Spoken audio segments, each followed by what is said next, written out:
इतिहासमा प्रेमिकाको लागि ताजमहल बनेको थियो। हाम्रो नेपालमा पनि प्रतापमलले रानीलाई खुसी पार्न रानी पोखरी बनाए। इवन खरक शमशेरले रानीलाई खुसी पार्ने रानी महल बनाए र सीताको लागि लङ्का जलाए। र इतिहासको सबभन्दा ठुलो युद्ध, first world war second world भन्दा पनि ठुलो युद्ध पञ्चाली द्रौपदीको लागि महाभारत भयो। हामी कता गइरहेछ कि हाम्रो लोकसङ्घीय लोकतान्त्रिक गन्त यता पनि के सुनिन्छ भने एउटा भाउजूलाई केही भयो भने सरकार गिर्छ, केही हुनुहुँदैन। अर्को भाउजूलाई केही भयो भने सिंहदरबार जल्छ। यो कस्ता हामी अभ्यास गर्छौँ? यो हामी फासिज्मतिर गइरहेछौँ, नाजिमतिर गइरहेछौँ। सांसद मान्यजीहरू हाँसिराख्नु भएको छ। फासिज्ममा के हुन्छ? हिटलर र मुसोलिनीले के गरेको थियो? सत्ता पनि कब्जा गर्ने, सडक पनि कब्जा गर्ने, जनतालाई कहीँ चलन नदिने, लोकतन्त्रलाई कहीँ हिँड्न नदिने, मानव अधिकारलाई कहीँ नहुन दिने, प्रेसको स्वतन्त्रता समाप्त हुने। हामी त्यतातिर त गइरहेको छैन। मलाई डर त्यतातिर छ, किन हामी नाजीवाद र फासीवादको अभ्यास गर्नतिर गइरहेको छैन। र सो कल्ड डेमोक्रेटिक पार्टी त्यसमा मौन समर्थन छ। त्यस कारणले फासीवाद, नाजीवाद हिटलर पनि जितेरै आएको थियो। ऊ कुनै राजाको घरमा पैदा भएको थिएन, राजकुमार थियो, युवराज थिएन। तेस्रो कुरा मैले भन्न चाहन्छु, हामी राष्ट्रवादको कुरा गर्छौँ, सरकार र विपक्षी सबैसँग सोध्छौँ हाम्रो राष्ट्रवाद कहाँ गयो? जब चाइनाले हाम्रै भूमि लिम्पू लेक लिम्पूका धारा नक्सा आफ्नो देशमा राख्यो, के भयो भारतको अर्को देशमा राख्यो, हाम्रो जुन सरकार, जुन विपक्ष, जुन संसद आफ्नो देशको सोभरेन्टी, टेरिटोरियल इन्टिग्रिटीको रक्षा गर्न सक्दैन, त्यस्ता संसद जनतालाई चाहिँदैन, देशलाई चाहिँदैन। त्यस्ता सरकार पनि देशलाई चाहिँदैन, त्यस्ता विपक्ष पनि देशलाई चाहिँदैन। देशको सबभन्दा पहिला संसदीय देशको इन्टिग्रिटी हो। दोस्रो कुरा, अस्ति त इन्डियामा जन्ती गयो, युएन जुन महासभा छ, संयुक्त राष्ट्र महासभामा फेरि प्रधानमन्त्री ठुलो जन्ती लिएर जानुहुन्छ, किनकि युएनको चार्टर पढ्दाखेरि 5 जना आइपुग्छ। यत्रो 50 जनाको जन्ती नेपाली जनता सिटामोल नपाउने, उपचार नपाउने, रात दिन दुर्घटना हुने त्यसमा नपाउने, किसानले मल नपाउने, तर प्रधानमन्त्री मन्त्रीजी सैर गर्नलाई आफ्नो चट्टा बट्टा झोलीहरूलाई 50 जना 100 जनाको जहाँ करोडौँ रुपियाँ टिकटदेखि बस्न पर्छ। यसको लागि हामीले सरकारको जवाब चाहन्छु कि यत्रो ठुलो जन्ती किन जाने? त्यसको उपलब्धि के? जस्तै अस्ति पनि भारतकोमा त्यत्रो जन्ती गयो, तर उपलब्धि केही पनि भएको छैन। यदि सरकारले भन्छ भने उपलब्धि गराउँ। अहिलेसम्म विद्युतको ट्रेड भएको छ? भएको छैन। ट्रेड एग्रिमेन्ट भएको छैन। समय सकियो। हस्, धन्यवाद। मान्य सदस्य श्री सुशीला थिङ, समय 5 मिनट। त्यसपछि मान्य सदस्य श्री हेमराज राई। सम्मान्य सभामुख महोदय, आज म केही कुराहरू आफ्नो भनाइ बुदागत रूपमा राख्ने अनुमति चाहन्छु। मलाई संविधानको धारा 103 मा लेखिएको जुन व्यवस्था छ, त्यो व्यवस्थामा यस सदनभित्र संसदका सदस्यलाई बोल्ने पूर्ण वाक स्वतन्त्रता छ भन्ने कुरा मलाई ज्ञान छ। त्यही अभिव्यक्ति दिने क्रममा संविधानको अधीनमा रहेर अभिव्यक्ति दिएका माननीय श्री ईश्वरी देवी देउपानेले चाहिँ गत भाद्र 7 गते जुन अभिव्यक्ति दिएर बाहिर निस्कने क्रममा उहाँलाई प्रतिपक्ष दलका एकजना मान्यज्यूले यही सदनको लबी कक्षभन्दा अलिकति पर चाहिँ जुन व्यवहार गर्नुभयो, जुन उहाँले नमिठो शब्दहरू बोल्नुभयो, उहाँले धाक धम्की दिनुभयो, त्यसको म घोर भत्सना गर्न चाहन्छु। म उहाँलाई के पनि अनुरोध गर्न चाहन्छु भने उहाँ जस्तो संसद बुझेको मान्छेले संसदमा उठेको प्रश्न संसदबाटै प्रतिवाद गर्ने ज्ञान उहाँमा रहेनछ। त्यसकारण उहाँको त्यो ज्ञानको कमी भएकोमा माननीय ईश्वरी देवी नेउपानेज्यूले उहाँलाई क्षमादान गरिदिनु हुन विनम्र अनुरोध गर्दछु। नम्बर 2, अर्को यस सम्मानित सदनमै गत भदौ 6 गते एकजना प्रतिष्ठित माननीयज्यूले एउटा अभिव्यक्ति दिनुभयो, गर्वका साथ दिनुभयो। जुन अभिव्यक्ति उहाँले भन्नुभएको कुरा नेपाल सरकारका इमानदार प्रहरीहरूले मलाई केही सूचना दिएका छन्, म उहाँलाई सलाम गर्छु। देशभक्त प्रहरीहरूलाई म उहाँहरूलाई चाहिँ धेरै सम्मान गर्छु भनेर अभिव्यक्ति दिनुभयो, जुन अभिव्यक्तिप्रति मेरो गम्भीर ध्यानाकर्षण भएको छ। किनकि नेपाल सरकारले जुन तस्करी जस्तो नेपाल सरकार बादी हुने मुद्दामा अनुसन्धानकै क्रममा रहेको अवस्थामा केही मन पर्ने माननीयलाई मात्रै गोप्य सूचना चुहावट गर्न मिल्छ कि मिल्दैन, यस्तो चुहावट गर्ने प्रहरी कर्मचारीलाई कारबाहीको दायराभित्र ल्याउँछ कि ल्याउँदैन भनेर नेपाल सरकारको गृहमन्त्रीलाई पनि म प्रश्न गर्न चाहन्छु। नम्बर 3मा चाहिँ अहिले भर्खर आएको जुन बालेन्द्र शाहजीको अभिव्यक्तिप्रति मेरो पनि ध्यानाकर्षण भएको छ। मैले सोचेको थिएँ उहाँले यो प्रसङ्गमा देशभरिका सुत्केरी पीडामा छटपटेका महिलाहरूको विषयमा बोल्नुहुन्छ भन्ने मैले सोचेको थिएँ, तर उहाँले गत शनिबार राति उहाँ सवार हुने गाडीमा उहाँको धर्मपत्नी पनि सुत्केरी नै भएको अवस्थामा सवार गएको गाडी चाहिँ प्रहरीले चेक जाँच गर्ने क्रममा केही ढिला भएछन्। त्यो ढिला हुँदा मेयर साहबलाई पनि के भएछन्, एकदम पीडा भएछन्। त्यो स्वाभाविक पनि थियो, प्रसव व्यथामा छटपटेको महिला आफ्नो श्रीमती छटपटिँदा मेयर साहब छटपटिनु कुनै अनौठो थिएन। तर मलाई विश्वास थियो प्रसव व्यथामा छटपटेका महिलाहरूको पीडा बुझेर यो देशमा सबै महिलाहरूलाई तत्काल सुविधा नेपाल सरकारले दिलाउनु पर्छ भन्ने प्रश्न उहाँले उठाउनुहुन्छ भन्ने मैले विश्वास गरेको थिएँ। तर उहाँले आक्रोशमा के भन्नुभयो भन्दाखेरि चोर सरकार, सिंहदरबार जलाउँछु भन्ने अभिव्यक्ति जुन दिनुभयो यो गैर कानुनी छ, संविधान विपरीत छ। यसमा नेपाल सरकारले गम्भीर भएर सोच्नका लागि म विनम्रतापूर्वक अनुरोध गर्न चाहन्छु। म यही सन्दर्भमा सुत्केरी महिलाहरूकै विषयमा मेरो जिल्लाको पनि प्रसङ्ग जोड्न चाहन्छु। गत 6 महिना भित्रमा मेरो 2 जना सुत्केरी महिलाहरूको ज्यान गइसकेको छ। कर्णालीका धेरै महिलाहरूको ज्यान गइरहेको छ। नेपाल सरकारले राष्ट्रपति महिला उत्थान कार्यक्रम अन्तर्गत सुत्केरी महिलाहरूको चाहिँ एयरलिफ्टबाट उद्धार गर्ने व्यवस्था गरेको छ। मेरो सिन्धुली जिल्लामा सबै नगरपालिका सबै पालिकामा यो सुविधा छैन। घ्याङलेक गाउँपालिकामा मात्रै एयरलिफ्टबाट सुत्केरी महिलाहरूलाई उद्धार गर्ने व्यवस्था रहेछ, गरेको छ नेपाल सरकारले। तर त्यो घ्याङलेक गाउँपालिकालाई मात्र नभएर मेरो सिन्धुली जिल्लाका धेरै सुत्केरी महिलाहरू बाटैमा ज्यान गुमाएको अवस्था छ।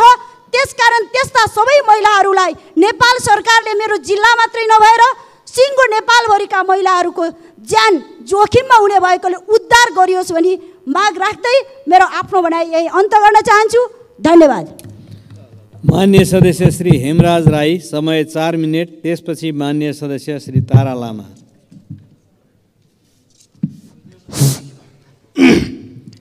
सभामुख महोदय, आज मैले उठाउन चाहेको विषय हामीले निर्माण गरेर कार्यान्वयनमा ल्याएको प्रतिलिपि अधिकार ऐन 2059 ले नेपालका स्रष्टाहरूभित्र भेदभाव गरिएको भनेर सर्जकहरूबाट नै व्यक्त गुनासो, असन्तुष्टि र विरोधका विषयहरू रहेका छन्।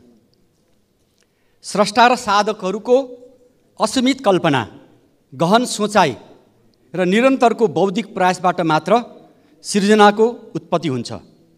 स्रष्टाहरूलाई उनीहरूका सिर्जनामाथिको आर्थिक र नैतिक अधिकारको सुनिश्चितता प्रदान गरी उनीहरूको सृजनशीलता र मानवीय क्षमतालाई प्रोत्साहन र प्रेरणा दिँदा समाजको आर्थिक र सामाजिक विकासमा मद्दत पुग्छ भन्ने कुरा हामी सबैले बुझेका छौँ। त्यसैले हाम्रो तत्कालीन संसदले 2059 साल, सम्भवतः त्यो 2005 इस्वी सम्मत होला, सालमा प्रतिलिपि अधिकार ऐन पारित गरी नेपालमा लागू गरिएको हो।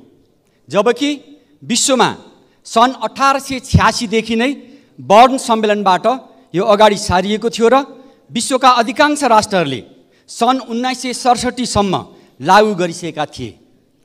यो ऐन हामीले ढिलो गरेर ल्यायौँ तर राम्रो गऱ्यौँ। तर यसलाई अझ राम्रो गरेर ल्याइनु पर्नेमा विभेद गर्ने गरी ल्याएछौँ भन्ने मलाई लागेको छ। यस्तो कसरी भयो सभामुख महोदय? 2059 सालमा कार्यान्वयन ल्याएको यो प्रतिलिपि अधिकार ऐन 2075 सालमा संशोधन गरियो। तर त्यतिखेर संशोधन गरिरहँदा वर्तमान नेपालको संविधानलाई तादात्म्यता गर्ने गरी मात्रै संशोधन गरिएछ। त्यसका भेदभावजन्य दफाहरूलाई संशोधन गर्न सकिएनछ सभामुख महोदय। त्यसैले आज नेपाली सर्जकहरूको बिचमा गुनासो छ, असन्तुष्टि छ र विरोध छ। साहित्य, सङ्गीत, गायन, मूर्तिकला, चित्रकला, फोटोग्राफी, हस्तकला, चलचित्र, वाद्यवादन, आर्किटेक्चर, ज्ञान विज्ञान तथा अन्य क्षेत्रका मौलिक एवं बौद्धिक रूपले सिर्जना गरिएका रचनाहरू तथा यसका प्रस्तुति र प्रसारण जस्ता क्षेत्रमा स्रष्टालाई कानुन दर्ता प्रदान गरिने एक्लुटी अधिकार नै प्रतिलिपि अधिकार हो भन्ने हामी सबैलाई थाहा छ। रचनाको उत्पादन, पुनरुत्पादन, सर्वसाधारणमा प्रसार, अनुवाद, परिमार्जन तथा संशोधन गर्न पाउने स्रष्टाको एकल अधिकारको रूपमा रहेको प्रतिलिपि अधिकार बौद्धिक सम्पत्तिको मुख्य अंश हो र आज यसलाई विश्वव्यापी संरक्षण दिएको छ। साहित्य, सङ्गीत, कलात्मक नक्सा, प्राविधिक चित्र, फोटोग्राफी, चलचित्र, कम्प्युटर प्रोग्राम, मल्टिमिडिया उत्पादन लगायत ज्ञान विज्ञानका क्षेत्रमा अन्वेषणहरू जस्ता सिर्जनाका स्रष्टाहरूलाई प्रतिलिपि अधिकार हुन्छ। लेखक, कवि, सङ्गीतकार, चित्रकार, मूर्तिकार, फोटोग्राफर, हस्तकला, अनुसन्धानकर्ता आदि सबै सर्जकहरू आफ्नो सिर्जनाका प्रतिलिपि अधिकारका अधिकारीहरू हुन्। तर 7 परिच्छेद र 43 दफा भएको प्रतिलिपि अधिकार ऐन 2059ले सबै सर्जकहरूलाई प्रतिलिपि अधिकार प्रदान गरे पनि फोटोग्राफर, मूर्तिकलाकर्मी, हस्तकलाकर्मी आदिलाई भने भेदभाद गरिएको देखिन्छ। यसै कारण उहाँहरूका सङ्गठन नेपाल फोटोग्राफिक समाज र नेपाल हस्तकला महासङ्घले यसको विरोध गर्दै ऐन संशोधन गरी समानतामा आधारित गरियोस् भनी माग गरेका छन्। खासमा सभामुखमध्ये यस ऐनको परिच्छेद 3 को दफा 14 को उपदफा 5 मा उल्लेख भएको व्यवहारमा यो व्यवहार प्रष्ट देखिन्छ। सभामुखमध्ये यसमा भनिएको छ, व्यवहारिक कला सम्बन्धी रचना र फोटोजन्य रचनाको आर्थिक तथा नैतिक अधिकार त्यस्तो रचना तयार भएको वर्षबाट 25 वर्षसम्म संरक्षित हुनेछ। तर अन्य सर्जकहरूलाई भने सम्पादन प्रकाशन भएको समयदेखि आफ्नो जीवनभर र त्यो सर्जक मृत्यु भए पछाडि पनि 50 वर्षसम्म यस्तो अधिकार दिएको छ। त्यसकारणले यो फोटोग्राफी, मूर्तिकला, हस्तकला सर्जकहरूको लागि विश्वको कुनै पनि देशमा यसरी चाहिँ भेदभाव गरिएको छैन। सभामुखमध्ये चीनमा 50 वर्ष सबैलाई दिएको छ, भारतमा बङ्गलादेशमा 60 वर्ष सबैलाई दिएको छ। सभामुखमध्ये त्यसैले सदस्य समय सकियो, त्यसैले म सके सभामुखमध्ये। त्यसैले म अनुरोध गर्न चाहन्छु यो सरकारलाई र यो संसदलाई पनि कि यस ऐनलाई नेपालका सर्जकहरू तथा नेपालमा निर्माण वा प्रकाशन भएका अन्य देशका सर्जकका सिर्जना सबैलाई समान अधिकार गर्ने गरी संशोधन र परिष्कृत गरौँ भन्ने म अनुरोध गर्दै आफ्नो विचार अन्त्य गर्न चाहन्छु। धन्यवाद। मान्य सदस्य श्री तारा लामा तामाङ, समय 4 मिनेट। त्यसपछि मान्य सदस्य श्री सञ्जय कुमार गौतम।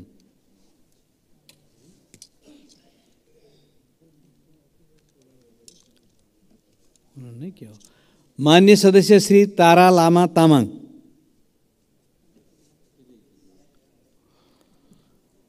मान्य सदस्य श्री तारा लामा तामाङ। अब मान्य सदस्य श्री सञ्जय कुमार गौतम, समय 4 मिनेट। सम्मान्य सभामुख महोदय, वास्तवमा हामी कुरा ठुलो गर्छौँ, काम चाहिँ नि गर्दैनौँ। कति लाज लाग्छ भने हाम्रो जस्तो देश, नेपाल जस्तो देश, हामी कृषि प्रधान देश, कृषिमा हामी आत्मनिर्भर छैनौँ।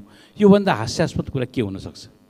यसले के देखाउँछ भने नीतिगत रूपले हामी कहीँ न कहीँ गल्ती गरिरहेछौँ, चुकेका छौँ। हाम्रो भ्रष्टाचार चरम उत्कर्षमा छ, हाम्रो व्यथिति छ, हामीले मुलुकलाई सही दिशामा डोराउन सकेका छैनौँ भन्ने कुराको यो आफैमा प्रमाण छ। कृषिमा, पर्यटनमा र धर्म र संस्कृतिमा हामीलाई चुनौती दिन सक्ने कुनै पनि राष्ट्र यो धरतीमा छ जस्तो मलाई लाग्दैन। सम्मान्य सभामुख महोदय, त्यस कारण यो तर्फ नेपाल सरकार गम्भीर बनोस्, समयमै सचोस्। यहाँका योजनाविदहरू, प्लानिङ कमिसनहरू के गर्दैछन्? धानमा हामी आयात गर्छौँ, गहुँ आयात गर्छौँ, असम्भव छ यो। यसले के देखाउँछ भने हाम्रो नालायकपनलाई जाहेर गर्छ भन्ने जस्तो लाग्छ। मैले यो प्रसङ्ग किन उठाएको सभामुख महोदय भने मेरो भर्खरै यसपालिको आर्थिक वर्षमा नेपाल सरकारले कपास विकास समिति विघटन गर्ने निर्णय गर्यो। मेरो जिल्लामा, मेरो निर्वाचन क्षेत्रमा 650 हेक्टर जति जग्गा, 1000 बिघा जग्गा कपास विकास समितिको नाममा आज 20औं वर्षदेखि अलपत्र परेको छ। त्यहाँ एउटा बोट पनि कपास लगाइँदैन, लाग्दैन। अब त्यो कपास विकास समिति पनि विघटन भयो, तर सरकारको सोच छैन कि त्यो जग्गालाई के गर्ने। त्यहाँ परम्परागत धेरै वर्षदेखि कृषि फार्मरहरू त्यसका चाहिँ सेयर फार्मरहरू त्यसमा बसोबास गर्छन्। केही जग्गाहरू सेयर फार्मरहरूले कमाएका छन्, उनीहरूले लाल पूर्जा पाएका छैनन्। मेरो नेपाल सरकारसँग आग्रह छ माननीय सभामुखज्यू मार्फत कि त्यो सेयर फार्मरहरूलाई उनीहरूलाई मोही सडकको हक हस्तान्तरण गरेर बाँकी जग्गा हामीसँग 500 बिघाको आसपासमा जग्गा रहन्छ।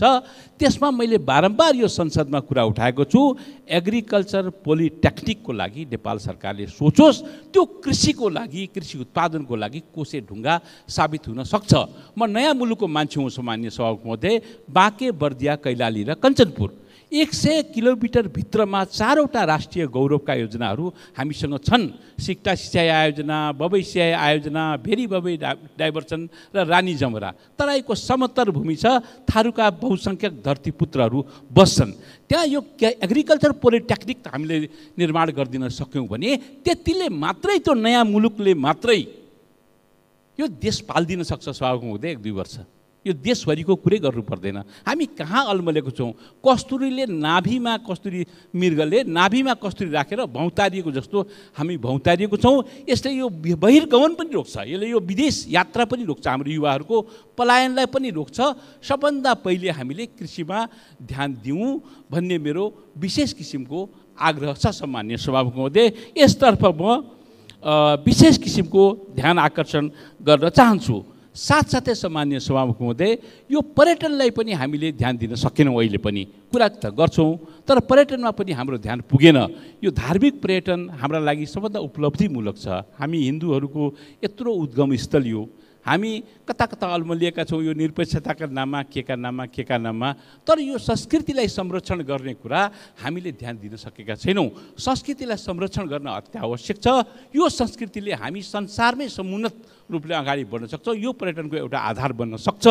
र यो सँगसँगै हाम्रो यो माउन्टेनियरिङ टुरिज्म हाम्रो ठुलो आधार छ। यो दुईटा कुरामा फोकस गर्यो मुलुकले भने ऊर्जा हामीसँग सँगसँगै जोडिएर आउँछ। पानीको हामी धनी छौँ, हामीले भौतारिनु पर्दैन। हामी राम्रो समुन्नत राष्ट्र 3 वर्षभित्रमा बनाउन सक्छौँ। 3 वर्षमा हामी आत्मनिर्भर हुन सक्छौँ। सम्माननीय सभामुख महोदय, यो कमिटमेन्ट यो सदनले गरोस्, यो सरकारले गरोस् भन्ने म आग्रह गर्न चाहन्छु। धन्यवाद। माननीय सदस्य श्री शान्ति श्रेष्ठ, समय 3 मिनट। त्यसपछि माननीय सदस्य प्रतीक्षा तिवारी।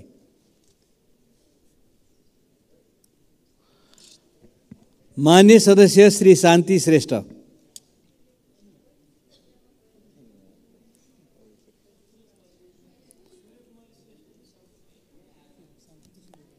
यहाँ त शान्ति नै छ।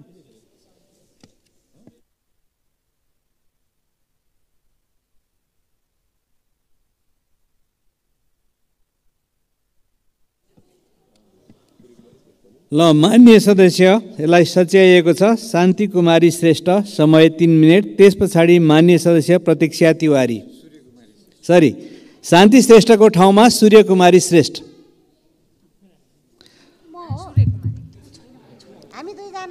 अब सूर्य कुमारी श्रेष्ठलाई समय दिएको छ।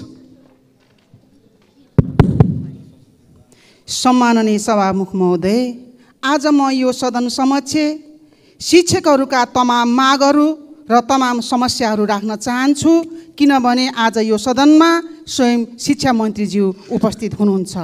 सम्माननीय सभामुख महोदय, हाम्रो देशभर हाल कार्यरत शिक्षकहरू जसले बालबालिकाको भविष्य काँधमा बोकेर हिँडिरहेका हुन्छन्, ज्ञानको ज्योति छर्दै हिँड्ने अति उत्तम पेसामा कार्यरत देशभर प्रावि विद्यालय, आधारभूत विद्यालय, मावि विद्यालय, बाल विकास शिक्षक, उच्च मावि विद्यालयहरूमा अध्यापन गराउने शिक्षक र विद्यार्थीहरूको जायज मागहरू, आधारभूत आवश्यकताहरू 2028 सालमा पञ्चायती राज्य व्यवस्थाले नियमन गरेको 52 वर्ष पुरानो शिक्षा ऐनले सम्बोधन गर्न सक्दैन सभामुख महोदय। त्यसैले हाल आएर शिक्षकहरू चरम असन्तुष्टि रहँदै आएको छ। सरकारले छिटोभन्दा छिटो सङ्घीय शिक्षा ऐन ल्याउन जरुरी छ। 2062-63 सालपछि कयौँ शिक्षकहरू विस्थापित भए भने कयौँ शिक्षकहरू अपाङ्ग घाइते भएका छन्। सम्माननीय सभामुख महोदय मार्फत सरकारलाई देशैभरिका प्रावि, मावि, आधारभूत विद्यालयमा कार्यरत हाल राज शिक्षकहरूका जायज मुख्य मागहरू ध्यानाकर्षण गराउन म यो सदन समक्ष चाहन्छु। चाहन्छु। शिक्षकहरूलाई सामाजिक सुरक्षा कोषमा समावेश गरी नियुक्ति मिक्तिलाई आधार मानी योगदानमा आधारित उपदान वा पेन्सनको प्रबन्धको लागि व्यवस्था गरिदिने। सम्पूर्ण राहत दरबन्दीलाई साधारण दरबन्दीमा रूपान्तरण गरी कोही पनि विस्थापित नहुने गरी आन्तरिक प्रतिस्पर्धा र साधारण प्रक्रियाबाट स्थायी व्यवस्थापन गरिनुपर्ने। आन्तरिक र साधारण प्रक्रियाबाट विस्थापित हुने शिक्षकलाई गोल्डेन चान्स सकेको प्रबन्ध गरिनुपर्ने। बाल विकास शिक्षकहरूलाई प्राविधिक तहको शिक्षक सेवा सरह सेवा सुविधा सरकारले उपलब्ध गराइनुपर्ने। शिक्षकहरूलाई निजामती कर्मचारी सरह ग्रेड बढुवा लगायतका सेवा सुविधा उपलब्ध सहित विद्यालयमा शिक्षक दरबन्दी थप्नुपर्ने। विद्यालयमा कर्मचारीको दरबन्दी सिर्जना गरी स्थायी गरिनुपर्ने। शिक्षकहरूका यी सम्पूर्ण माग र समस्या समाधान गर्न सरकारले तत्काल शिक्षा ऐन जारी गर्न नितान्त जरुरी छ भन्ने कुरा यो सदन समक्ष सम्माननीय सभामुख महोदय मार्फत वर्तमान सरकारलाई ध्यान आकर्षण गराउन चाहन्छु। हवस्, धन्यवाद। मान्य सदस्य श्री प्रतीक्षा तिवारी, समय 3 मिनेट। सम्माननीय सभामुख महोदय, देशमा महँगी र भ्रष्टाचारले जनता आक्रान्त भएका छन्। बेरोजगार बढ्दो छ। सभामुख महोदय, यो सरकार कसको लागि बनेको हो? यदि नेपाली जनताको लागि बनेको हो भने जनताको पक्षमा काम गरोस्। सभामुख महोदय, खाद्यान्न र तरकारीमा भएको मूल्य वृद्धि र कालो बजारीको नियन्त्रण गरोस्। बेरोजगारी भएर रोजगारीको खोजी गर्दै विदेश जान पासपोर्ट बनाउन दैनिक हजारौँ ऊर्जावान युवा शक्ति राजधानी विभागमा चर्को घाममा लाइन लागेको अवस्था अनुगमन र निरीक्षण गरोस् र देशमा रोजगारीको सिर्जना गरोस्। सभामुख महोदय, सरकारले ग्यास, डिजल, पेट्रोलमा गरेको मूल्य वृद्धि तत्काल फिर्ता गरोस्। सभामुख महोदय, धनुषा जिल्ला लगायत मध्य प्रदेशमा खानेपानीको हाहाकार छ। चापाकाल सुकेको छ। यो सदनमा हामी पटक पटक आवाज उठाइरहेका छौँ। सरकार कानमा तेल हालेर बसेको छ। सभामुख महोदय, मौसमी वर्षाको भरमा धान रोपाई गर्नुपर्ने बाध्यताले धान रोपाई मध्य प्रदेशमा पूर्ण हुन सकेन। रोपेको धान समयमा मल खादको उपलब्ध नहुँदा अहिले धान बालीमा रोग लागेको छ। पशु चौपाया गाई भैँसीमा लागेको लम्पी स्किन नामक रोगका कारण मध्य प्रदेशमा 1,32,300 पशु सङ्क्रमित भएका छन् भने 3,582 पशु चौपाईको मृत्यु भएको छ। सभामुख महोदय, मध्य प्रदेशमा तत्काल समस्याको समाधान गर्न, त्यहाँका जनतालाई राहत दिन नेपाल सरकारले खानेपानीको अविलम्ब व्यवस्था गरोस्। पीडित किसानहरूलाई राहत र क्षतिपूर्तिको व्यवस्था गरोस्। प्रदेशभरिका किसानहरूलाई समयमा उन्नत बिउ बिजन, सिँचाइ तथा मल खादको सहज उपलब्ध गरोस्। सभामुख महोदय मार्फत नेपाल सरकार सम्बन्धित निकायको गम्भीर ध्यानाकर्षण गराउन चाहन्छु। सभामुख महोदय, योभन्दा अगाडि पनि मैले धेरैचोटि धनुषा जिल्लाको बारेमा राखेको छु। शून्य समय र विशेष समय खालि सुन्नको लागि मात्रै भयो, कार्यान्वयन भएन। नेपाल सरकारको गम्भीर ध्यानाकर्षण गराउन चाहन्छु। धनुषा जिल्ला प्रशासन कार्यालयमा धनुषा जनकपुरमा सेवाग्राहीको चापले गर्दा सेवाग्राहीले शास्ति भोग्नु परेको छ। सेवा केन्द्र थप गर्न धनुषा धाम र ढल्के बरमा स्थापना गरियोस् भनेर पटक पटक गृह मन्त्रालयलाई ध्यानाकर्षण गराएका छौँ। गृह मन्त्रालयले ध्यान दिएको छैन। सभामुख महोदय, के स्थापना केन्द्र बनाउनको लागि, सेवा केन्द्र स्थापना गर्नको लागि के यो सदनमा अब हामीले धर्ना दिनुपर्ने हो? धनुषावासीको आवाज सुनिँदैन। तसर्थ सभामुख महोदय, मैले यो अन्तिम पटक भन्दैछु, धनुषा जिल्ला प्रशासन कार्यालयको चाप घटाउन, जनताको सेवाग्राहीको शास्तिलाई कम गर्नको लागि अविलम्ब सरकारले सेवा केन्द्र स्थापना गरोस्। होइन भने यो सदनमा या सडकमा धनुषावासीले कहाँ धर्ना बस्नुपर्ने हो? म गम्भीर ध्यानाकर्षण गर्दै आफ्नो कुरा गम्भीरताका साथ सरकारले सुनिदियोस् भन्ने आग्रह गर्दै सक्छु। धन्यवाद। मान्य सदस्यहरू, विशेष समयमा बोल्ने क्रम यही समाप्त हुन्छ। मान्य सदस्यहरू, अब प्रतिनिधि सभा नियमावली 2079 को परिच्छेद 8 बमोजिमको प्रश्नोत्तर कार्यक्रम प्रारम्भ हुन्छ। यसै क्रममा आज कानुन, न्याय तथा संसदीय मामिला मन्त्रालय र शिक्षा, विज्ञान तथा प्रविधि मन्त्रालयसँग सम्बन्धित मौखिक प्रश्नहरूको उत्तर दिने कार्यक्रम रहेको छ। मान्य सदस्यहरू, माननीय मन्त्रीले उत्तर दिनु भएपछि प्रश्नकर्ता माननीय सदस्यले चाहेमा आफ्नो प्रश्नसँग सम्बन्धित विषयमा केन्द्रित रही 1 मिनेटभित्र पूरक प्रश्न सोध्न सक्नुहुने बेहोरा समेत जानकारी गराउँछु। मान्य सदस्यहरू, अब कानुन, न्याय तथा संसदीय मामिला मन्त्रालयसँग सम्बन्धित प्रश्नहरूको प्रश्नोत्तर कार्यक्रम प्रारम्भ हुन्छ। माननीय कानुन, न्याय तथा संसदीय मामला मन्त्री श्री धनराज गुरुङलाई रोस्टममा आउन आग्रह गर्दछु।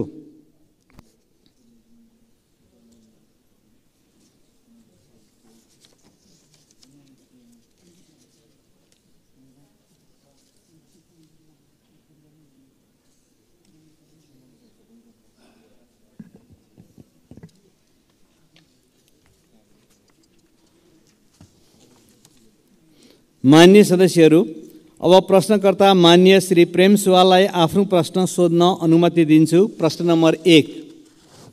सभामुख महोदय मार्फत कानुन, न्याय तथा संसदीय मामिला मन्त्रीजीसँग प्रश्न राख्न चाहन्छु। सर्वोच्च अदालतमा विचाराधीन हजारौं मुद्दा वर्षौंदेखि फरछोड किन भइरहेको छैन? संवैधानिक इजलास अन्तर्गतको मुद्दा पनि वर्षौंसम्म फैसला किन हुँदैन? न्याय सम्पादनमा भइरहेको कमजोरी हटाउने बारे प्रतिवेदनहरू कार्यान्वयन किन भएन? धन्यवाद। मान्य सदस्यहरू, अब माननीय कानुन, न्याय तथा संसदीय मामिला मन्त्री श्री धनराज गुरुङलाई उक्त प्रश्नको उत्तर दिन अनुमति दिन्छु। सम्माननीय सभामुख महोदय मार्फत माननीय सदस्य प्रेम सुवालले राख्नु भएको प्रश्नको सन्दर्भमा म निवेदन गर्न चाहन्छु।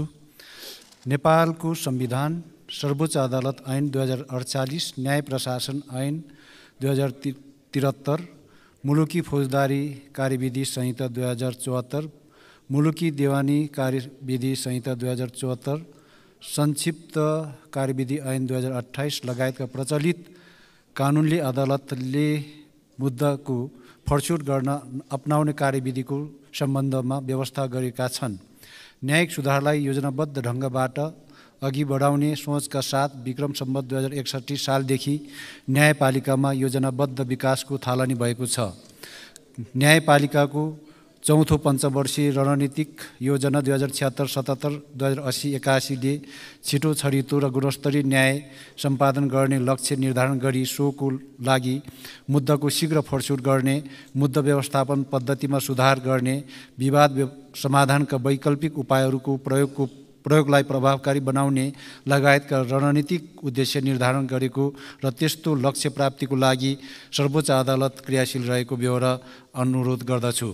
अदालतहरूमा निरन्तर रूपमा वृद्धि भएको मुद्दाको चाप सम्बोधनका लागि पुराना बक्यौता मुद्दा न्यूनीकरण सम्बन्धी कार्ययोजनाको निर्माण तथा कार्यान्वयन हुँदै आएको छ। यसै सन्दर्भमा सर्वोच्च अदालतले यस आर्थिक वर्षको सुरुदेखि 5 वर्ष नागेका पुराना मुद्दा फरछोड सम्बन्धी विशेष अभियान सञ्चालन गरी पुराना बक्यौता मुद्दा न्यूनीकरण सम्बन्धी विशेष रणनीति र कार्ययोजना तर्जुमा गरी कार्यान्वयन गर्दै आएको छ।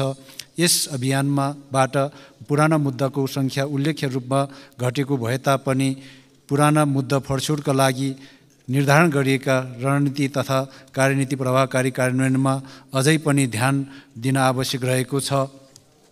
ससाना मुद्दा पनि सर्वोच्च अदालत पुग्ने कानुनी व्यवस्थाको कारण सर्वोच्च अदालतमा मुद्दाको चाप बढेको कारण मुद्दा फरछोडमा विलम्ब हुने गरेको विषय हरेक जसो अध्ययन प्रतिवेदनले औँल्याएको अवस्था छ। त्यस्ता अध्ययन प्रतिवेदनहरूको सुझाव समेतको आधारमा कानुन, न्याय तथा संसदीय मामिला मन्त्रालयले न्याय प्रशासन सम्बन्धी विभिन्न कानुनमा सुधार गर्न विधेयकको प्रारम्भिक मस्यौदा तयार गरी सर्वोच्च अदालत लगायत अन्य सरोकारवाला निकायको राय परामर्शको लागि पठाएको छ। सरोकारवालाहरूको राय परामर्शको आधारमा उक्त विधेयक परिमार्जन गरी यथाशीघ्र सङ्घीय संसदमा पेश गरिने बेहोरा अनुरोध गर्दछु। न्याय प्रशासनलाई छिटो छरितो सर्वसुलभ मितव्ययी निष्पक्ष प्रभावकारी र जनउत्तरदायी बनाउने राज्यको नीति संविधानमा नै उल्लेख भएको सन्दर्भमा सो विषय कार्यान्वयनको लागि नेपाल सरकार प्रतिबद्ध रहेको बेहोरा समेत अनुरोध गर्दछु। प्रश्नकर्ता माननीय सदस्यले पूरक प्रश्न सोध्न चाहनु भएकोले विषयमा केन्द्रित भई पूरक प्रश्न सोध्न अनुमति दिन्छु। सभामुख महोदय, मन्त्रीजीसँग पूरक प्रश्न गर्न चाहन्छु। सरकारमा गएका पार्टीका नेताहरूबीच न्यायाधीश भागभन्दा भई नियुक्ति किन भइरहेको छ? धन्यवाद। माननीय मन्त्रीज्यू।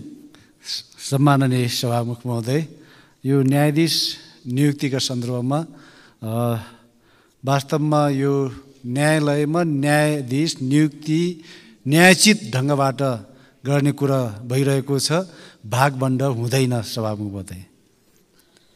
माननीय सदस्य, अब प्रश्नकर्ता माननीय श्री प्रेम सुवाललाई आफ्नो प्रश्न सोध्न अनुमति दिन्छु। प्रश्न नम्बर 2। सभामुख महोदय मार्फत कानुन न्याय तथा संसदीय मामिला मन्त्रीसँग प्रश्न गर्न चाहन्छु। नेपालका अदालतहरूमा विचाराधीन मुद्दा 1,20,000 भन्दा बढी भएको र यसमध्ये 30,000 भन्दा बढी मुद्दा सर्वोच्च अदालतमा विचाराधीन रहेको सत्य हो कि होइन? नेपालको संविधान विपरीतको कानुनी प्रावधान प्रतिनिधि सभाको समानुपातिक निर्वाचनमा 3% र प्रदेश सभाको समानुपातिक निर्वाचनमा 1.5% मत ल्याउनु पर्ने मत सीमा खारिज गर्नुपर्ने माग सहितको मुद्दा सर्वोच्च अदालतमा दर्ता भएको 6 वर्ष हुँदा समेत फैसला किन गरिँदैन? धन्यवाद। माननीय सदस्यहरू, अब माननीय कानुन न्याय तथा संसदीय मामिला मन्त्री श्री धनराज गुरुङलाई उक्त प्रश्नको जवाफ दिन अनुमति दिन्छु। सम्माननीय सभामुख महोदय, आर्थिक वर्ष 2078-79 को अन्त्यसम्ममा नेपालका सबै अदालत र न्यायाधिकरणहरूमा जम्मा 1,66,000 मुद्दा बाँकी रहेका छन्। साथै उच्च अदालतमा 26,000 मुद्दा तथा जिल्ला अदालतमा 1,07,000 मुद्दा बाँकी रहेका छन्। त्यसै गरी सर्वोच्च अदालतमा 30,000 मुद्दा विचाराधीन रहेका छन्। सर्वोच्च अदालतमा विचाराधीन मुद्दा 6 वर्षसम्म समेत फैसला नभएको भन्ने प्रश्नको सम्बन्धमा नेपालको संविधान र प्रचलित कानुन बमोजिम स्वतन्त्र र सक्षम न्यायपालिकामा सुनवाईको क्रममा रहेको मुद्दा प्रचलित कानुन बमोजिम नै फड्स्युट हुनुपर्नेमा कुनै दुविधा छैन। माननीय सदस्यले उठान गर्नुभएको मुद्दा सर्वोच्च अदालतको संवैधानिक इजलासमा सुनवाई भइरहेको भनी सर्वोच्च अदालतबाट जानकारी प्राप्त भएको छ। जहाँसम्म मुद्दा फड्स्युट हुन लामो समय लाग्ने गरेको विषय छ, सो सम्बन्धमा छिटो छरितो रूपमा न्याय निरूपण गर्नका लागि सर्वोच्च अदालत आफैले विभिन्न प्रयासहरू गरिरहेको छ भने आवश्यक कानुनी तथा व्यवस्थापकीय प्रबन्ध मार्फत न्याय सम्पादनलाई छिटो छरितो बनाउनका लागि नेपाल सरकार समेत क्रियाशील रहेको बेहोरा अनुरोध गर्न चाहन्छु। माननीय सदस्यले पूरक प्रश्न सोध्न चाहनु भएकोले विषयमा केन्द्रित भई पूरक प्रश्न सोध्न अनुमति दिन्छु। सभामुख महोदय मार्फत मन्त्रीजीसँग पूरक प्रश्न राख्न चाहन्छु। सरकारमा गएका पार्टीका नेताहरूले चाहेका मुद्दा मात्र अदालतका न्यायाधीशबाट फैसला भइरहेको जनगुनासोबारे मन्त्रीजीको भनाइ के छ? धन्यवाद। माननीय मन्त्रीज्यू। सम्माननीय सभामुख महोदय, वास्तवमा अदालत स्वतन्त्र हुन्छ र शक्ति पृथकीकरणको सिद्धान्त बमोजिम हामी अगाडि बढिरहेका छौँ। हाम्रो पद्धति, हाम्रो राजनीतिक पद्धतिले त्यही भन्छ, शक्ति पृथकीकरणको सिद्धान्त, र हामी त्यही बाटोमा छौँ। त्यसैले कुनै पनि नेताले चाहेर कुनै नेताको आग्रहमा मुद्दाहरू टुङ्ग्याउने विषय माननीय सदस्यले जुन विषय राख्नु भएको छ, जुन जनगुनासो छ भनेर घुमाउरो भाषामा राख्नुभएको छ, त्यो चाहिँ नि होइन सभामुख महोदय। गलत सूचना प्राप्त भएछ सदस्यज्यूलाई। माननीय सदस्यहरू, अब प्रश्नकर्ता माननीय सदस्य श्री दिलेन्द्र प्रसाद बडुलाई आफ्नो प्रश्न सोध्न अनुमति दिन्छु। प्रश्न नम्बर 3। सम्माननीय सभामुख महोदय, सर्वोच्च अदालतमा मुद्दाको चापलाई घटाएर न्याय सम्पादन छिटो छरितो र मितव्ययी हुने परिस्थिति निर्माण गर्ने उद्देश्यले ऐन संशोधन विधेयक संसदमा पेश गर्न ढिलाइ किन? माननीय सदस्यहरू, अब माननीय कानुन न्याय तथा संसदीय मामिला मन्त्री श्री धनराज गुरुङलाई उक्त प्रश्नको उत्तर दिन अनुमति दिन्छु। सम्माननीय सभामुख महोदय, सभामुख महोदय मार्फत माननीय सदस्य दिलेन्द्र प्रसाद बडुले जुन प्रश्न राख्नुभएको छ त्यस प्रश्नको सन्दर्भमा म निवेदन गर्न चाहन्छु। छिटो छरितो मितव्ययी निष्पक्ष प्रभावकारी र जनउत्तरदायी न्याय सम्पादनद्वारा विधिको शासन कायम गर्नका लागि आवश्यक पूर्वाधार तयार गर्न नेपाल सरकार क्रियाशील रहेको छ। सो सम्बन्धमा विभिन्न समिति तथा कार्यदलले अध्ययन गरी प्रतिवेदन साथ दिएको सुझाव समेतका आधारमा न्याय सम्पादनलाई छिटो छरितो मितव्ययी प्रभावकारी र अनुमानयोग्य बनाई हरेक व्यक्तिको न्याय सम्बन्धी हकको संरक्षण र प्रचलन गर्नका लागि नेपाल सरकारले कानुनी संरचनागत तथा व्यवस्थापकीय प्रबन्ध गर्दै आएको छ। माननीय सदस्य स्वयं कानुन न्याय तथा संसदीय मामिला मन्त्रीको पदमा बहाल रहँदा सर्वोच्च अदालतमा विद्यमान मुद्दाको चापलाई न्यूनीकरण गर्ने र छिटो छरितो तथा मितव्ययी तवरले न्याय सम्पादन गर्न कानुनी सुधार गर्ने उद्देश्यले मिति 2078-11-23 को मन्त्री स्तरको निर्णय अनुसार कानुन न्याय तथा संसदीय मामिला मन्त्रालयका सहसचिवको संयोजकत्वमा गठित कार्यदलले प्रचलित 23 वटा कानुनमा संशोधन गर्नको लागि विधेयकको प्रारम्भिक मस्यौदा तयार गरी पेश गरेको थियो। सो मस्यौदामा राय प्रतिक्रिया उपलब्ध गराउनका लागि सर्वोच्च अदालत, महान्यायाधिवक्ताको कार्यालय लगायतका सरोकारवाला निकायमा पठाइएको छ। सम्बन्धित निकायबाट प्राप्त राय प्रतिक्रिया समेतका आधारमा विधेयकको मस्यौदामा आवश्यक परिमार्जन गरी विधेयक संसदमा पेश गर्ने सम्बन्धी कारबाही अगाडि बढाइने बेहोरा अनुरोध गर्न चाहन्छु। प्रश्नकर्ता माननीय सदस्यले पूरक प्रश्न सोध्न चाहनु भएकोले विषयमा केन्द्रित भई पूरक प्रश्न सोध्न अनुमति दिन्छु। सम्माननीय सभामुख महोदय, न्याय क्षेत्रमा एउटा मान्यता छ, न्याय ढिलो दिनु न्याय नदिनु सरह हुन्छ। त्यसकारण यो 2080 असाढ मसानसम्म तथ्याङ्क हेर्ने हो भने अहिले पनि फैसला हुन बाँकी रहेका मुद्दाहरूको चाप 28,141 छ र 5 वर्षभन्दा बढी नागेका मुद्दाहरूको चाप अहिले पनि 4,167 छन्। त्यसकारणले यो अवस्थालाई ध्यानमा राखेर मुलुकमा शासकीय क्षेत्रको सङ्घीयता लागू भयो तर न्याय क्षेत्रमा सङ्घीय मान्यता अनुरूपको व्यवस्थापन हुन सकेन। कतिपय प्रकृतिका यस्ता मुद्दा हुन्छन् जसलाई अन्तिम फैसला उच्च अदालतले गरिदिने हो भने पनि मुद्दा सर्वोच्चको चाप घट्दछ। विशिष्टीकृत अदालतहरूलाई क्रियाशील गर्ने हो भने पनि मुद्दाको चाप घट्दछ र यसरी यसलाई एउटा संशोधन विधेयक माननीय मन्त्रीले भने जस्तै म आफू मन्त्रालयमा हुँदा पनि र यसरी हामीले एउटा संशोधन प्रस्ताव तयार गरिसकेर पनि हामीले पठाएका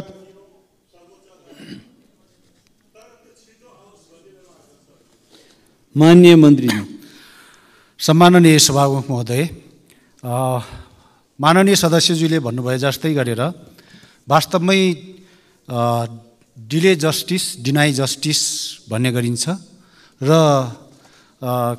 वास्तवमा न्याय प्रदान गर्दाखेरि ढिला गर्नु हुँदैन। ढिला गर्नु भनेको नै अन्याय गर्नु हो भन्ने सन्दर्भमा जुन छिटो छरितो गरेर यो न्याय सम्पादन गर्ने सन्दर्भ छ, यसमा हामीले बिचमा साना साना मुद्दाहरूलाई जिल्लामा पठाउने र जिल्लाबाट उच्च अदालतसम्म आउने प्रबन्ध पनि मिलाइसकेका छौँ। त्यो कार्यान्वयनमा गइसकेको कुरा पनि निवेदन गर्न चाहन्छु र यस सन्दर्भमा हामीले छिटो छरितो रूपमा विधेयकलाई प्रस्तुत गर्नका लागि मैले अगाडि बढाइसकेको कुरा अनुरोध गरिसकेको छु। धन्यवाद।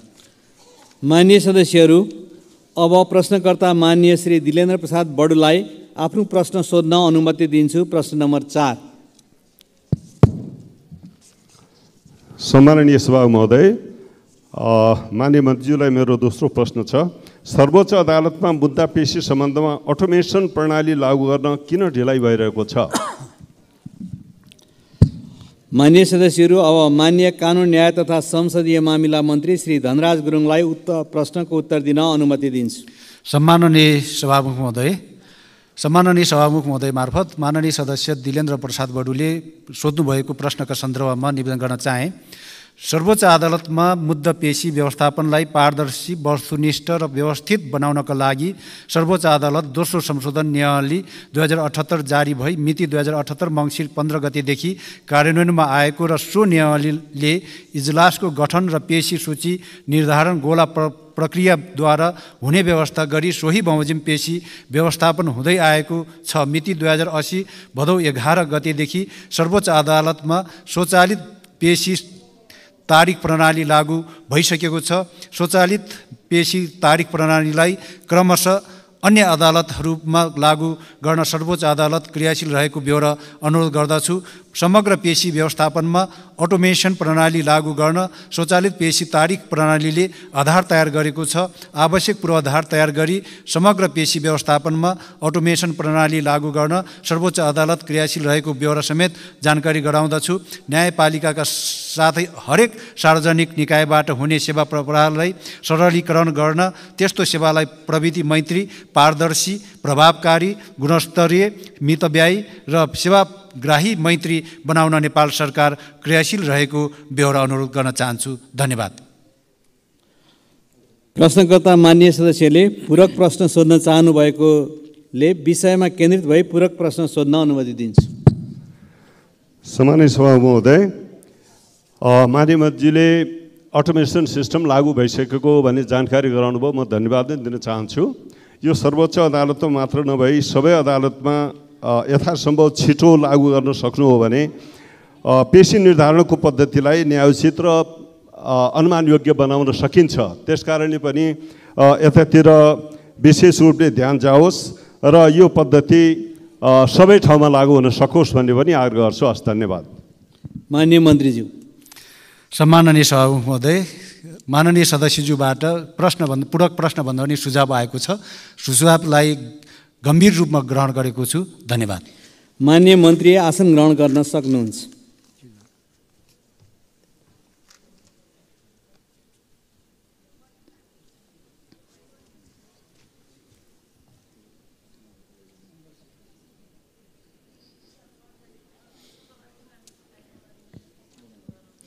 माननीय सदस्यहरू, कानुन, न्याय तथा संसदीय मामिला मन्त्रालयसँग सम्बन्धित प्रश्नोत्तरको कार्यक्रम यहीँ समाप्त हुन्छ। अब शिक्षा, विज्ञान तथा प्रविधि मन्त्रालयसँग सम्बन्धित प्रश्नोत्तरको कार्यक्रम प्रारम्भ हुन्छ। माननीय शिक्षा, विज्ञान तथा प्रविधि मन्त्री श्री अशोक कुमार राईलाई रोस्टममा आउन आग्रह गर्दछु।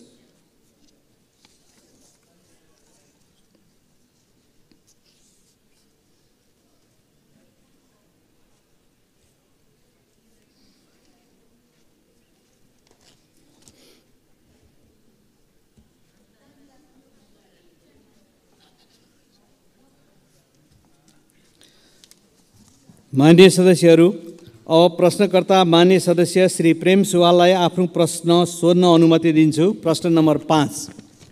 सभामुख महोदय मार्फत मान्य शिक्षा, विज्ञान तथा प्रविधि मन्त्रीसँग प्रश्न राख्न चाहन्छु।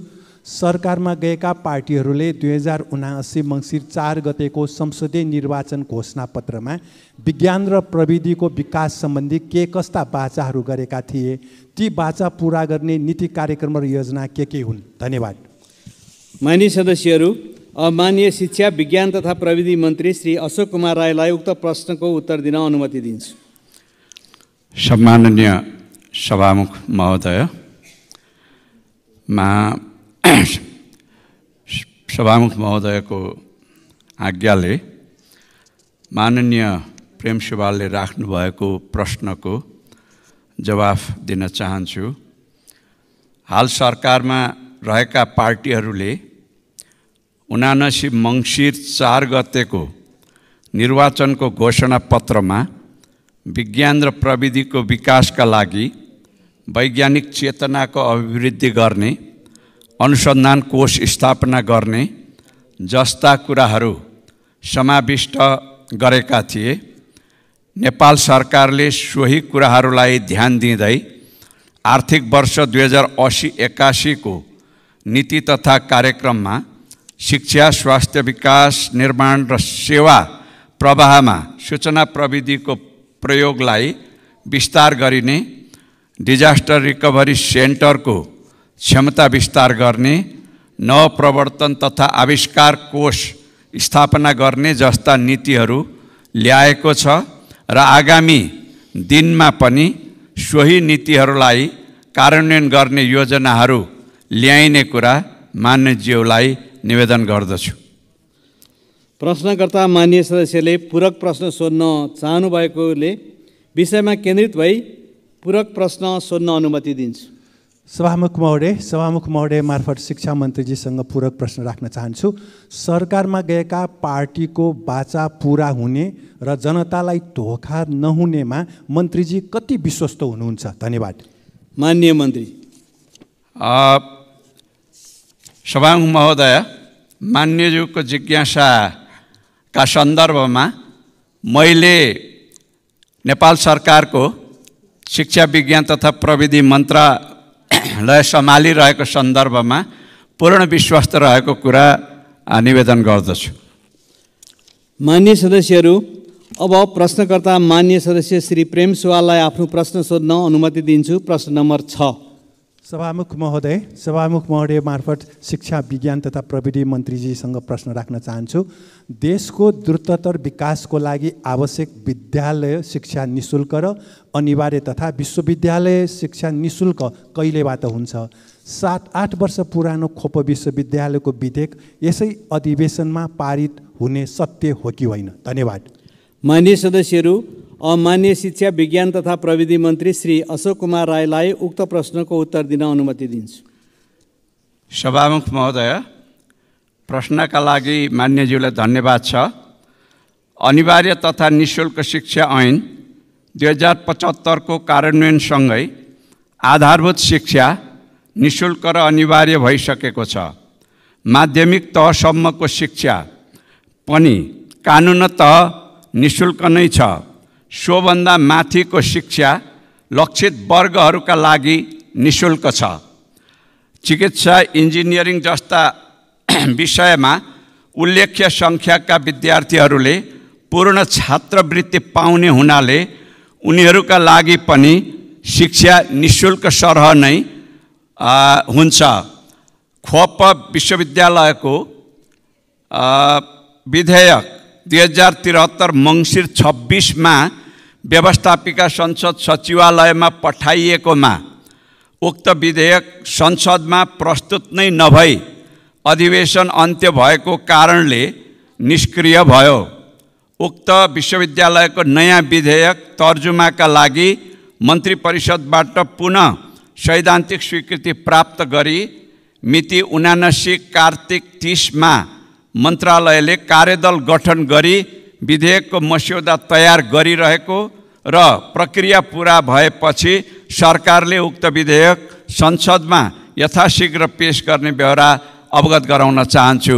धन्यवाद। प्रश्नकर्ता माननीय सदस्यले पूरक प्रश्न सोध्न चाहनुभएकोले विषयमा केन्द्रित भई पूरक प्रश्न सोध्न अनुमति दिन्छु। सभामुख महोदय मार्फत शिक्षा मन्त्रीजीसँग पूरक प्रश्न राख्न चाहन्छु।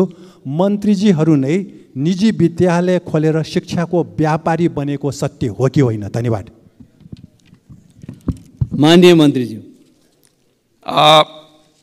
अब यो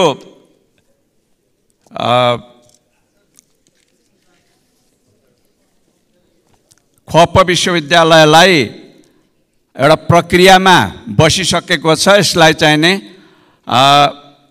यथाक्रम प्राथमिकतामा राखेर अगाडि सारिने कुरा चाहिने अनुरोध गर्न चाहन्छु। धन्यवाद। माननीय मन्त्री आसन ग्रहण गर्न सक्नुहुन्छ।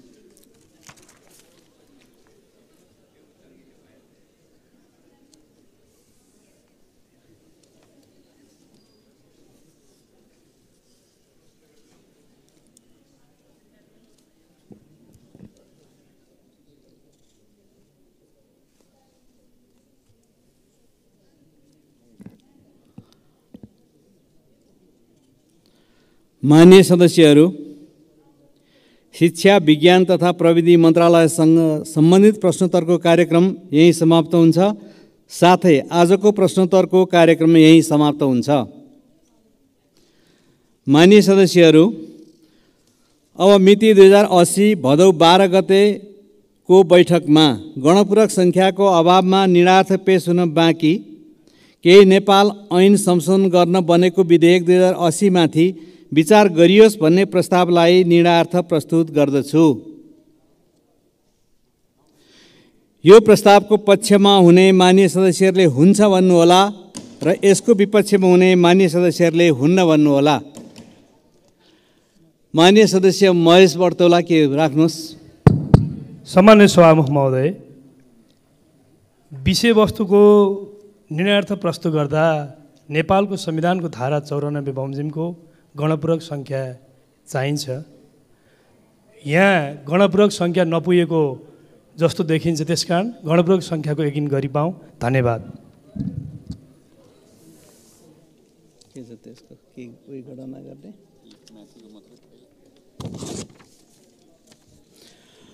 मान्य सदस्यहरू, नेपालको संविधानको धारा 94 बमोजिम कुनै पनि प्रश्न वा प्रस्ताव निर्णार्थ पेश गर्न प्रतिनिधि सभाको 1/4 सदस्य उपस्थित हुनुपर्नेमा यो प्रस्ताव निर्णार्थ पेश गर्न गणपूरक सङ्ख्या नपुग भएको भनी मान्य श्री महेश कुमार बर्तौलाले प्रश्न उठाउनु भएकोले 3 मिनट घन्टी बजाई गणपूरक सङ्ख्या यकिन गर्न म सचिवालयलाई निर्देशन गर्दछु।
माननीय सदस्यहरू, नेपालको संविधानको धारा 94 बमोजिम कुनै पनि प्रश्न वा प्रस्ताव निर्णयार्थ पेश गर्न प्रतिनिधि सभाको 1/4 सदस्य उपस्थित हुनुपर्नेमा 3 मिनेट घन्टी बजाई गणपूरक सङ्ख्या एकिन गर्दा यो प्रस्ताव निर्णयार्थ पेश गर्न गणपूरक सङ्ख्या 69 हुनुपर्नेमा हाल माननीय सदस्यहरूको सङ्ख्या 83 रहेकोले गणपूरक सङ्ख्या पुगेको हुनाले बैठकको कार्यक्रम अगाडि बढाउने बेहोरा जानकारी गराउँछु।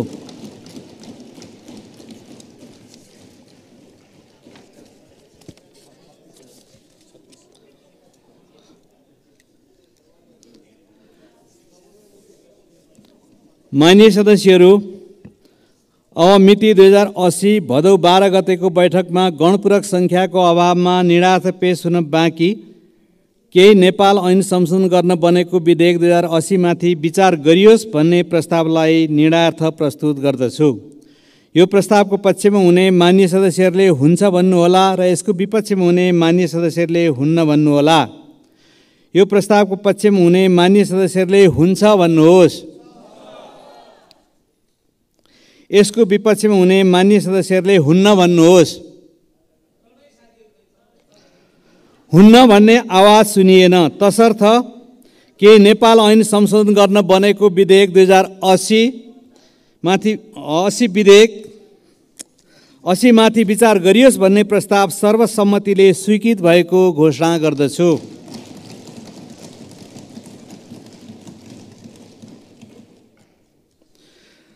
माननीय सदस्यहरू, के नेपाल ऐन